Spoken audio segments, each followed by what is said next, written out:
ابھی ایک اہل حدیث عالم نے دفاع صحابہ پر تقریر کرتے کرتے ان کی موت واقع ہو گئی. کیا اللہ نے مبارک موت دی ہے یار, کیا مبارک. ایسی موتیں دیکھ کے ہم میں سے ہر شخص کا دل کرتا ہے کاش اس کی جگہ میں ہوتا. یہاں تبلیغی جماعت والے آئے ہوئے تھے, تین چار سال پرانی بات ہے, کراچی کے حالات بہت خراب تھے. الجزائر سے عربوں کی جماعت تھی, اس جماعت پہ دہشت گردوں کا حملہ ہوا اور آدھے لوگ شہید ہو گئے. اس میں عورتیں بھی تھیں, عرب عورتیں, وہ جوان عورتیں بیوہ ہو گئیں. میں پھر تعزیت کے لیے نا مدنی مسجد گیا ان عرب کی جماعت سے ملنے کے لیے. ہم نے ان سے بات کی, ہم نے کہا بڑا افسوس ہوا ہمیں. انہوں نے کہا کہ یتمنا کل احد منا ان یکون مکانہ, کہ ہم میں سے ہر شخص کی تمنا ہے کہ کاش شہید ہونے والے کی جگہ میں ہوتا.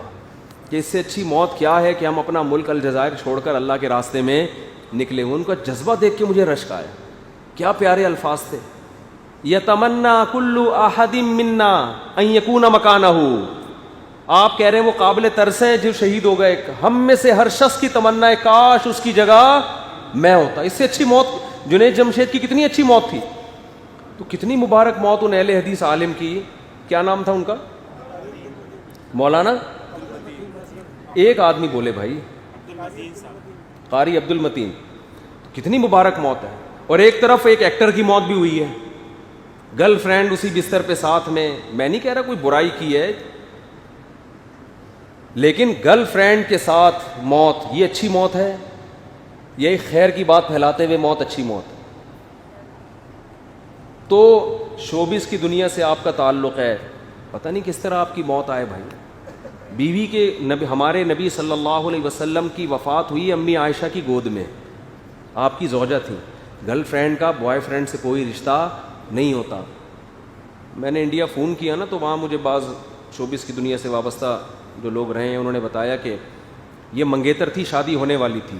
اچھی بات ہے, آپ اس سے شادی کرنے والے تھے. عام طور پر تو لبرل لوگوں میں یہ شادی وادی کی ٹینشن ہی ختم, لیکن تھی تو منگیتر نا. اور دوسری بات یہ کہ آپ کی جس حالت میں موت ہوئی ہے, یہ تو آپ ایک ایکٹر کے طور پہ دنیا سے گئے ہیں. دنیا میں کوئی بھی مذہب اس فیلڈ کو پروموٹ نہیں کرتا. اس میں بے حیائی ہے. اس میں آپ لوگوں میں جس طرح سے فلمیں بنتی ہیں, ڈرامے بنتے ہیں, جو لڑکیاں اپنے جسموں کو ایکسپوز کر رہی ہیں, اس سے کوئی معاشرے میں حیا تھوڑی پروموٹ. حیا اچھی, بے حیائی اچھی چیز ہے یا حیا؟ ساری دنیا جانتی ہے یار حیا اچھی چیز ہے, لیکن آپ کس کو پروموٹ کر رہے ہیں؟ بے حیائی. اور جب آپ کی ترقی کا ٹائم آیا, 40 سال کیا عمر ہوتی ہے انسان کی, اسی میں موت کا فرشتہ آتا ہے اور آپ کو پچھاڑ دیتا ہے. کتنی بڑی عبرت کا سامان ہے. اس سے ہمیں پتہ چلتا ہے کہ ہمیں توبہ کو ڈیلے نہیں کرنا چاہیے. وہ جو اہل حدیث عالم بیان کر رہے تھے, ان کو تو نہیں پتا تھا کہ میری موت ہو سکتی ہے, لیکن انہوں نے اپنے آپ کو خیر کے کام میں لگا دیا. دیکھو ہمیں نہیں پتا کہ ہماری موت کس حالت میں آئے گی, تو ہر وقت اپنی حالت کو ٹھیک رکھ لو. امام مالک مدینہ سے کیوں نہیں نکلتے تھے کہ بھئی میں چاہتا ہوں میری موت مدینہ میں آئے.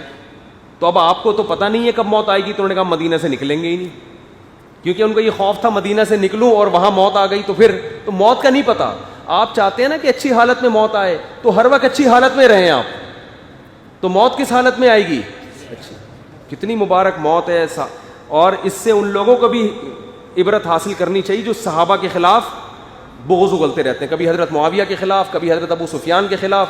ہمارے شیخ حضرت مفتی رشید احمد صاحب سے میں نے خود سنا, انہوں نے وہ جگہ سعودی عرب میں روضہ رسول کے پاس اپنی آنکھوں سے خود دیکھی ہے.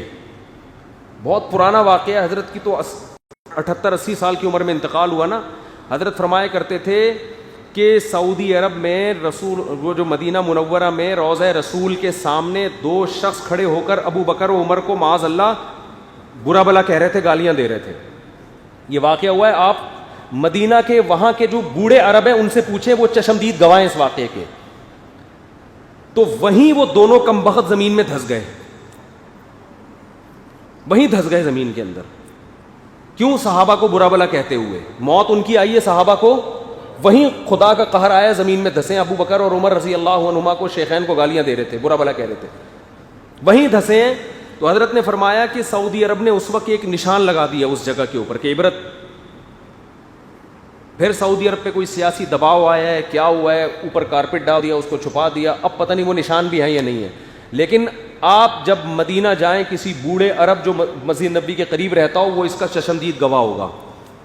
تو بعض لوگوں کی موت آتی ہے صحابہ کرام کو, اہل اللہ کو, اولیاء کرام کو, من عاد لی ولیا فقد آذنتہ بالحرب. حدیث میں آتا ہے کہ جو مجھ سے دشمنی کرتا ہے, اللہ فرماتے ہیں کہ جو میرے ولی سے دشمنی کرتا ہے میرا اس کے خلاف اعلان جنگ. اور صحابہ سارے ولی اللہ تھے. دیکھو جو حضرت معاویہ کو معاذ اللہ فاسق قرار دیتے ہیں, فاسق کی حدیث مقبول نہیں ہوتی. تمام محدثین نے حضرت معاویہ رضی اللہ تعالیٰ عنہ سے منقول حدیثوں کو اپنی کتابوں میں جگہ دی ہے. یہ خود اس کی علامت ہے کہ محدثین کا یہ نظریہ تھا الصحابۃ کلہم عدول, سارے کے سارے صحابہ عادل ہیں. حضرت معاویہ نے حضرت علی کے خلاف جو کچھ کیا وہ ان کی اجتہادی غلطی تھی, غلط فہمی پر مبنی تھی. اس میں ان کی خواہش نفسانیہ کا, دولت یا حکومت کی لالچ پیش نظر نہیں تھی.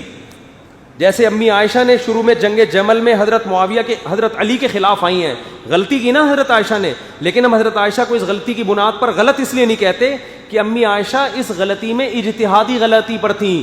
معاملات اتنے مشتبہ ہو گئے تھے, صحیح اور غلط کی پہچان مشکل ہو رہی تھی, لیکن امی عائشہ کو پھر احساس ہو گیا, انہوں نے توبہ کر لی.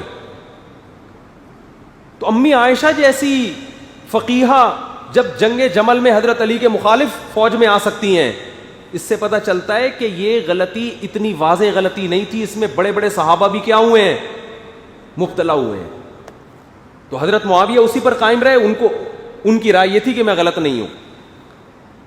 تو صحابہ کو برا بلا کہنے سے پہلے 100 دفعہ سوچا کرو. میں بار بار کہتا ہوں, ہم نے علماء سے سنا اور دیکھا بھی ہے, صحابی رسول کو برا کہنے کا وبال دنیا میں سب سے پہلے یہ آتا ہے کہ چہرے کی رونق اور نور اللہ چھین لیتے ہیں, چہرے کے پہ پھٹکار برسنا شروع ہو جاتی ہے. یہ سب سے پہلا عذاب آتا ہے, چہرے کی رونق ختم. تو اللہ نے ان کو کتنی اچھی موت دی. یہ دفاع صحابہ میں تقریر کرتے ہوئے کتنے لوگ ہیں سردے میں موت آتی ہے. ہمارے محلے میں ایک بوڑھے رہا کرتے تھے, اللہ ان کی مغفرت فرمائے. اس بڑھاپے میں روزانہ رات کو تہجد میں مسجد آیا کرتے تھے. ایک دن مسجد کے لیے آ رہے تھے تہجد میں, مسجد کے قریب پہنچے, ہارٹ اٹیک ہوا, وہیں انتقال ہو. کتنی پیاری موت ہے. اچھا یہاں ایک شرعی مسئلہ بیان کر کے اپنی بات ختم کرتا ہوں.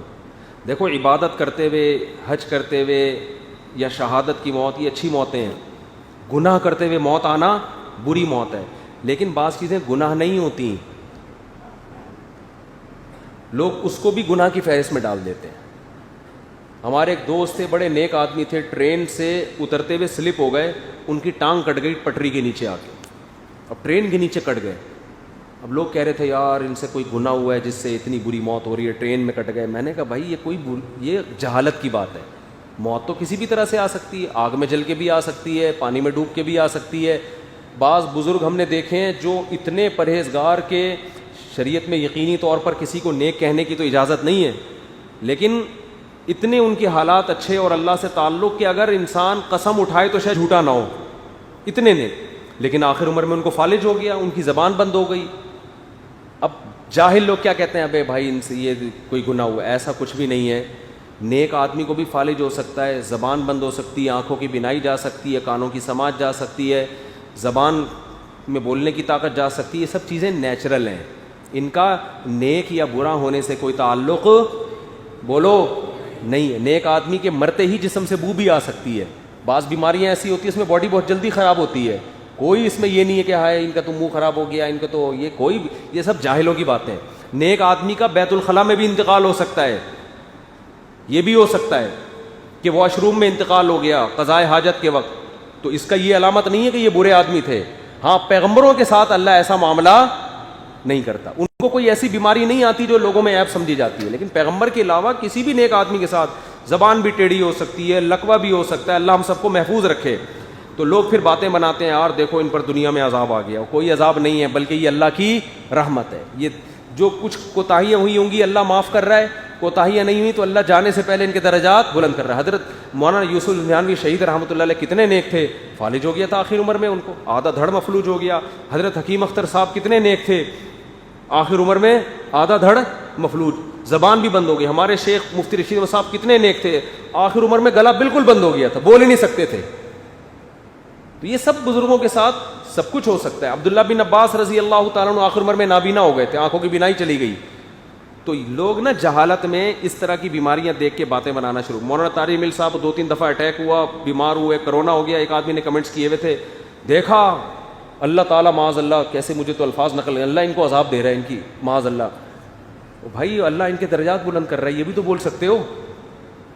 پریشانیوں میں, بیماریوں میں حدیث میں آتا ہے گناہ دھلتے ہیں, گناہ نہ ہو تو آخرت میں درجات بلند ہوتے ہیں. تو کچھ بھی ہو سکتا ہے کسی کے ساتھ, یہ تو نیچرل ہے. میت کے جسم سے بو آنا, کیڑے پڑ جانا, ان چیزوں کا اعمال سے تعلق نہیں. ہاں گناہ کرتے ہوئے موت آنا یہ بہت بری ہے, یہ اچھا نہیں ہے. شراب پیتے ہوئے مر گیا, ناچتے ہوئے مر گیا ہے بھائی, گرل فرینڈ کی باہوں میں باہیں ڈال کے بیٹھا ہوا تھا اور مر گیا. نماز کا وقت تھا, نماز قضا کر دی اور مر گیا. رشوت کھاتا ہوا مر گیا, یہ اچھی موت نہیں ہے. حج کرتے ہوئے مر گیا, حدیث میں آتا ہے جو حج کرتے ہوئے مرے گا قیامت میں لبیک لبیک کہتا ہوا اٹھایا جائے گا. روزے کی حالت میں مرنا اچھی موت ہے. نماز پڑھتے ہوئے مرنا, صحابہ کے دفاع میں بیان کرتے ہوئے مرنا اچھی نہیں بلکہ بہت اچھی موت ہے. اللہ تعالیٰ ان کی مغفرت فرمائے. اور میں تو دعا کرتا ہوں یار, اپنے لیے دعا مانگا کرو, اللہ ہمیں بھی اچھی موت نصیب فرمائے. ہمارے اعمال شاید ایسے نہیں ہیں کہ پتہ نہیں ہمارے ساتھ مستقبل میں ہوگا کیا. تو جب کسی کے ساتھ بھی ایسا واقعہ ہوا کرے نا, اس کا واسطہ دے کے اللہ سے دعا مانگنی چاہیے. زکریا علیہ السلام نے حضرت مریم کو دیکھا نا بے موسم کے پھل کھا رہی ہیں, تو ان کا واسطہ دے کے اللہ سے کہا, اللہ تو مریم کو بے موسم میں پھل دلا سکتا ہے, تو مجھے بڑھاپے میں اولاد کیوں نہیں دے سکتا. تو ایسے واقعات جب ہوں اللہ کی رحمت کے, فوراً اللہ سے دعا مانگنی چاہیے کہ اللہ تو نے فلاں کو اتنی اچھی موت دی, تو ہمیں بری موت سے بچانا. اگر اللہ نہ کرے ہم سے گناہ ہو جائے تو موت سے پہلے جلدی سے توبہ کرنے کی توفیق دے دینا تاکہ وہ گناہ دھل جائے. اللہ تعالیٰ سمجھنے کی, عمل کی توفیق عطا فرمائے.